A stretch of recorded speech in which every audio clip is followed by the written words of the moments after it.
वैसे महाराष्ट्र चुनाव में अब सिर्फ 11 दिन ही बाकी हैं, इसीलिए दिमागी तौर पर तैयार रहें कि हर दिन ये लड़ाई और ज्यादा तीखी होगी। संविधान का मुद्दा लगातार रैलियों में बना हुआ है। आज पीएम मोदी ने इस मुद्दे पर कांग्रेस को जमकर घेरा, तो वहीं कांग्रेस अध्यक्ष मल्लिकार्जुन खड़गे भी आज महाराष्ट्र में थे। उन्होंने भी इसका पलटकर जवाब दिया। जैसे जैसे महाराष्ट्र का चुनावी संग्राम चरम पर पहुंच रहा है, कांग्रेस और बीजेपी की ओर से जुबानी जंग और धारदार होती जा रही है। कांग्रेस अध्यक्ष लगातार प्रधानमंत्री मोदी पर हमला बोल रहे हैं। बीजेपी के बांटेंगे तो कटेंगे और पीएम मोदी के एक हैं तो सेफ हैं वाले नारे पर सवाल उठा रहे हैं। इनका कोई बोलता है बटेंगे तो कटेंगे, कोई बोलता है एक है तो सेफ है। अरे भाई, दोनों में डिसाइड कर लो। पीएम मोदी ने भी कांग्रेस पर हमला बोलते हुए कहा कि महाराष्ट्र कांग्रेस का प्रकोप और उसके पाप लंबे वक्त तक झेल चुका है। यही नहीं, कांग्रेस पर फर्जीवाड़ा का रिकॉर्ड तोड़ने का भी तंज कसा। पीएम मोदी ने भी कांग्रेस पर हमला बोलते हुए कहा कि महाराष्ट्र कांग्रेस का प्रकोप और उसके पाप लंबे वक्त तक झेल चुका है। यही नहीं, कांग्रेस पर फर्जीवाड़ा का रिकॉर्ड तोड़ने का भी तंज कसा। कांग्रेस ने फर्जीवाड़े में अपना ही रिकॉर्ड तोड़ दिया है। पीएम मोदी यही नहीं रुके, उन्होंने कांग्रेस पर संविधान की लाल किताब लेकर चुनाव प्रचार में उतरने को लेकर भी तीखा हमला बोला है।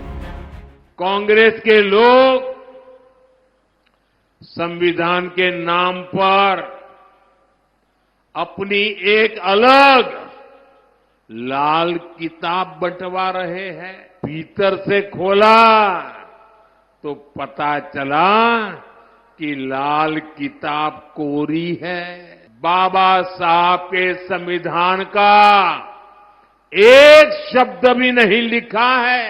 ये संविधान को खत्म करने की कांग्रेस की पुरानी सोच का नमूना है।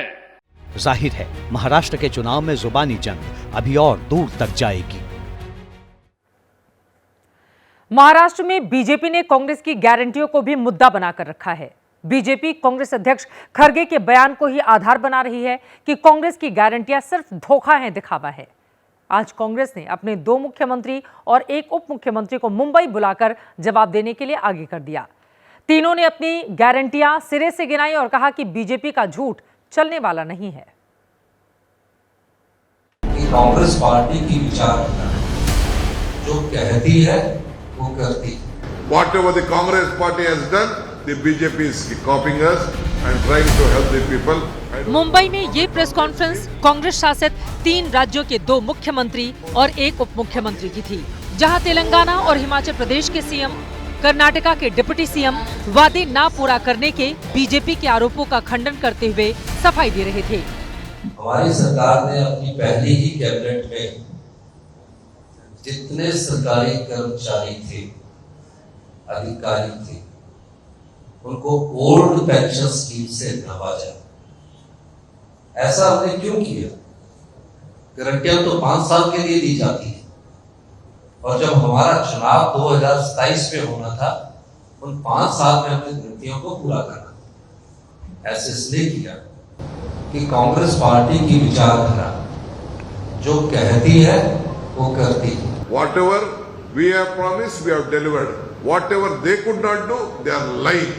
तेलंगाना की सीएम ने भी बीजेपी पर मोदी की गारंटी वाले नारे पर हमला बोला। पिछले सरकार ने जो बात दिया हुआ है, पिछले सरकार ने जो धोखा दिया हुआ है किसानों को, वो केंद्र सरकार या राज्य सरकार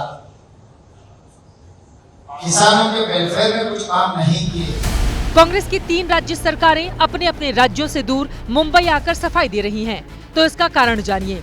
वजह है खुद कांग्रेस अध्यक्ष मल्लिकार्जुन खड़गे, जिन्होंने कर्नाटका में अपनी सरकार की खिंचाई करके उसकी गारंटियों पर ही सवाल खड़े कर दिए थे।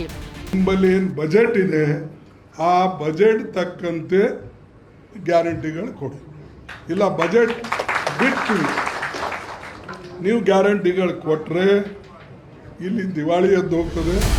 खड़गे के इस खरी के बाद बीजेपी फ्रंट फुट पर आ गई। प्रधानमंत्री ने मौका लपकते हुए कांग्रेस को सवालों के घेरे में ला दिया था। कहा था कांग्रेस ने खुद मान लिया कि झूठी गारंटियां वो पार्टी देती है। कांग्रेस के जो अध्यक्ष है उन्होंने भी मान लिया है कि कांग्रेस झूठी गारंटी देती है। मैं तो हैरान हूं, पता नहीं कैसे हमारे खड़गे जी के मुंह से जाने अनजाने में सच निकल गया। उन्होंने कहा कि कांग्रेस की जो अनाप शनाप घोषणाएं हैं ये राज्यों को दिवालिया कर देगी। हालांकि कांग्रेस कई बार जता चुकी है कि गारंटियों को लेकर वो बैकफुट पर नहीं है, लेकिन आज उसकी 3 सरकारों के सामने आने के बाद अब ये सफाई हजम होना मुश्किल है। अब आपको बता देते हैं कि कांग्रेस शासित इन 3 राज्यों के सरकारी खजाने की हालत क्या है। मार्च 2024 तक के आंकड़ों के मुताबिक हिमाचल प्रदेश की कुल जीएसडीपी का 44% यानी कि 94,992 करोड़ रुपए कर्ज बकाया है। इसी तरह कर्नाटका की कुल जीएसडीपी का 23% यानी कि 5,98,000 करोड़ रुपए कर्ज बकाया है। तेलंगाना का भी 28% यानी 3,90,000 करोड़ रुपए देनदारी बकाया है। फिर भी महाराष्ट्र चुनाव में कांग्रेस और उनके सहयोगियों ने मिलकर 5 गारंटियां महाराष्ट्र की जनता को दे दी हैं, जिसमें गारंटी नंबर 1 है महालक्ष्मी योजना, जिसमें महिलाओं को 3,000 रुपए प्रति माह वित्तीय सहायता देने की गारंटी दी गई है। गारंटी नंबर 2 कृषि समृद्धि, जिसमें महाराष्ट्र के सभी किसानों के 3 लाख रुपए के कृषि ऋण माफ करने का वायदा है। साथ ही वित्तीय सहायता देने की भी गारंटी दी गई है। तीसरी गारंटी युव कन्या योजना, जिसमें महाराष्ट्र के बेरोजगार युवकों को 4,000 रुपए प्रति माह सहायता देने का वादा किया गया है। चौथी गारंटी कुटुंब रक्षण, जिसमें महाराष्ट्र के सभी परिवारों को 25 लाख रुपए का स्वास्थ्य बीमा देने का वादा है। इसी तरह की 5वीं गारंटी है समानता हामी, जिसमें महाराष्ट्र में सामाजिक आर्थिक जाति जनगणना आयोजित की जाएगी और आरक्षण देने का भी वादा किया गया है।